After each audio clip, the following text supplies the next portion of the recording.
Hello everyone, I am Ujjwal Tripathi, Assistant Professor of English Literature. तो student आज हमारा topic है important literary age in English literature. When you see the syllabus of RPSC, तो हमारे paper 2 के syllabus में आपको देखने को मिलेगा कि ब्रिटिश लिटरेचर एजेस, ठीक है। तो ब्रिटिश लिटरेचर के एजेस को आज हम लोग डिस्कस करने वाले हैं।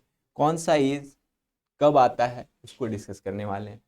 Many student are confuse between the concept of ages, like they don't have clear understanding of age, ठीक है। जैसे कि हम लोग जब ओल्ड इंग्लिश पीरियड का बात करेंगे तो ओल्ड इंग्लिश पीरियड कब आता है ये बहुत लोगों को नहीं पता है।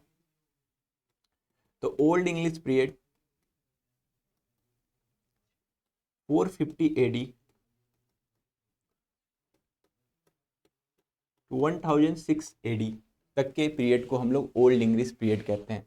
And when we see the middle English period, तो मिडिल इंग्लिश पीरियड में बहुत सारे सब एज भी आपको देखने को मिलेंगे, ठीक है। बहुत सारे सब एज भी देखने को मिलते हैं। जैसे 1066 एडी से 1500 एडी तक को हम लोग मिडिल इंग्लिश पीरियड बोलते हैं।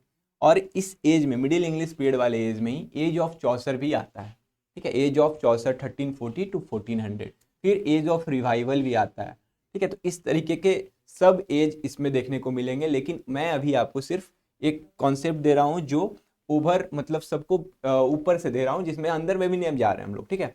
इसमें मैं ये बताना चाह रहा हूँ, ठीक है। फिर हम लोग आते हैं रेनिशा पे, द रेनिशा पीरियड।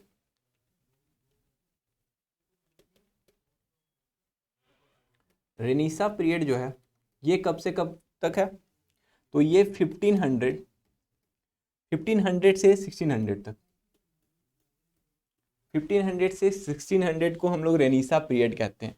और समझो मिडिल इंग्लिश पीरियड, सॉरी ये 1550 लिख दिया मैंने ना, 1500 टू 1600 रेनिशा पीरियड कहलाता है। और इसी बीच में थोड़ा सा मैं आपको एक चीज़ बता दूं कि किसी भी एज में सिर्फ एक एज नहीं होता, उसके साथ साथ कुछ दूसरा एज भी, मतलब सब एज भी होता है। जैसे टॉपिक होता है उसका सब टॉपिक होता है, उसी तरह रेनिशा पीरियड में सब एज भी है। जैसे एलिजाबेथन एज इसी में है, रेनिशा पीरियड में ही है, द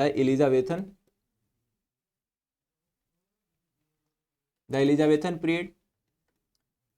ये कब से कब तक है, तो इसका टाइम है 1558 to 1603। Like Queen Victoria, Queen Victoria जब रानी बनी थी 1558 में, उसके बाद 1603 में जब वो डेथ करती हैं, तब तक की एज को एलिजाबेथन पीरियड हम लोग कहते हैं। और जैकोबियन पीरियड इसके बाद स्टार्ट होता है, इसके बाद स्टार्ट होता है Jacobean period, okay. Jacobean period, Jacobean period कब से, 1400 नहीं, 1603 टू 1625 किंग जेम्स रूल कर रहे होते हैं इंग्लैंड में, तो इस टाइम को हम लोग जैकोबियन पीरियड कहते हैं, ठीक है। एंड कैरोलाइन पीरियड इसके बाद है, the Caroline period.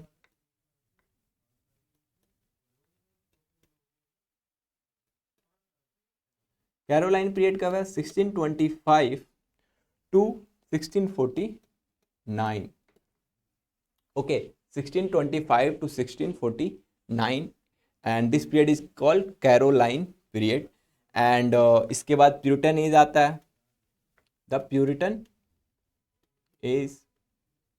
Puritan age का क्या कॉन्सेप्ट है, तो प्यूरिटन एज था हमारा 1649 टू 16 इसको 1660 तक मान सकते हैं, जब तक एज ऑफ मिल्टन रहता है। और एक तरह से प्यूरिटन एज को एज ऑफ मिल्टन भी कहते हैं, क्योंकि इस टाइम पे हमारे जॉन मिल्टन लिख रहे होते हैं और उसी टाइम पे प्यूरिटन एज भी चल रहा होता है, मतलब एक तरह से ओवरलैप कर रहा है, ठीक है। तो ये भी होगा, आपको ओवरलैप भी देखने को मिलेगा। फिर 1660 से, जी 1660 से restoration period, Charles to restore होता है, उनका मोनार्की रिस्टोर होता है इंग्लैंड में, तो इसको हम लोग रिस्टोरेशन पीरियड बोलते हैं,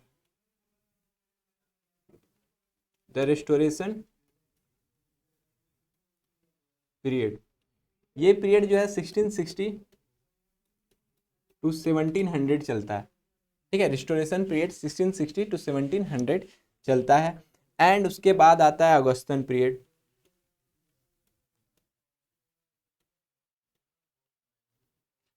the Augustan period, Augustan period जो है वो 1700 टू 1785 तक चलता है। लेकिन 1700 टू 1785 के बीच में आप देखोगे तो फिर आपको एज ऑफ पोप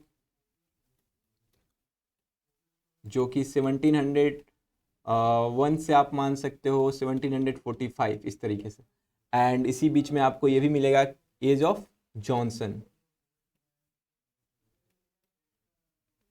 मतलब ओवरऑल मैं बता रहा हूँ आपको, ठीक है, एक तरह से ओवरलैप कर रहा है, मतलब बीच में भी एक सब एज है। तो एज ऑफ जॉनसन 1745 टू 85। उसके बाद हमारा रोमांटिक पीरियड आता है। रोमांटिक पीरियड जो कि 1798 टू 1837, जब तक क्वीन विक्टोरिया रानी नहीं बनती है तब तक, ठीक है। तो रोमांटिक पीरियड 1798 टू 1837, और इसी एज में विलियम वर्ड्सवर्थ, पीबी शेली, कॉलरिज, कीट्स सब लोग होते हैं रोमांटिक पोइट्स जो हैं, ठीक है। फिर विक्टोरियन एज आता है, जब क्वीन विक्टोरिया रूल करने लगती है इंग्लैंड पे, विक्टोरियन पीरियड इसको कहते हैं, ठीक है। हाँ जी, विक्टोरियन पीरियड। तो विक्टोरियन पीरियड जो है 1837 टू 1901, ठीक है। विक्टोरियन पीरियड 1837 टू 1901, एंड इसके बाद the modern period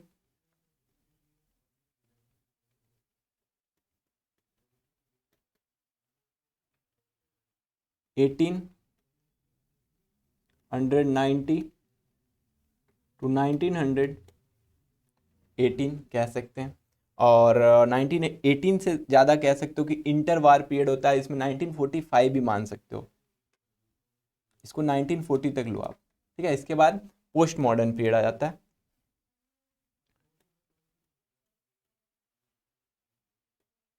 post modern period आ जाता है 1940 ऑनवर्ड्स, ठीक है। तो ये हमारा लिटरेरी एजेस का कॉन्सेप्ट हुआ। आपका जो लिटरेरी एज आप समझ लो, अब डेट आपको पता चल गया। अगर कभी बोला जाए कि रोमांटिक एज के पोएट हैं तो इसका मतलब 1798 टू 1837 में ये एग्जिस्ट कर रहे होंगे। बोला जाए रिस्टोरेशन एज के थे तो रिस्टोरेशन एज मतलब 1660 टू 1700 में एग्जिस्ट कर रहे थे। ऑगस्टन पीरियड मतलब 1700 टू 1785 में एग्जिस्ट कर रहे थे। एज ऑफ पोप, तो पोप उसी टाइम पे एग्जिस्ट कर रहे हैं 1701 टू 1745, ठीक है। इसी तरीके से हमारा जैकोबियन पीरियड में भी अगर आप देखो तो Jacobean period 1603, Caroline period 1625 to 1649, Jacobean period हो गया है। फिर या फिर एलिजाबेथन पीरियड मान लो आप, अभी एलिजाबेथन पीरियड आप लो, तो एलिजाबेथन पीरियड जो है कभी कभी आप देखोगे तो एलिजाबेथन पीरियड में कब शेक्सपियर कब एग्जिस्ट कर रहे थे, तो एलिजाबेथन पीरियड में। तो आपको ये समझ में आ जाएगा कि इसी डेट में वो एग्जिस्ट कर रहे थे। जब भी अब आपको राइटर के नाम पूछे जाएं और बोला जाए कि ये इस डेट में एग्जिस्ट कर रहे थे, इस एज में एग्जिस्ट कर रहे थे, तो आपको समझ में आ जाएगा कि ये इस टाइम पीरियड में एग्जिस्ट कर रहे थे। तो ये मेरा मोटो था इसका बताने का, यही कि आपका लिटरेरी एज का कॉन्सेप्ट क्लियर हो, ठीक है, जो आप कभी कंफ्यूज ना हो, ठीक है। अब मैं आगे क्लासेज में ऐसे बताऊंगा कि आपको लिटरेरी एजेस में कौन कौन से जो मेन लोग थे इस एज में उनके बारे में भी बताऊंगा। ओके, अगर वीडियो अच्छी लगी हो तो और लोगों को शेयर करें, और आरपीएससी की जो भी तैयारी कर रहे हैं उनको ज़रूर शेयर करें। Okay, thank you.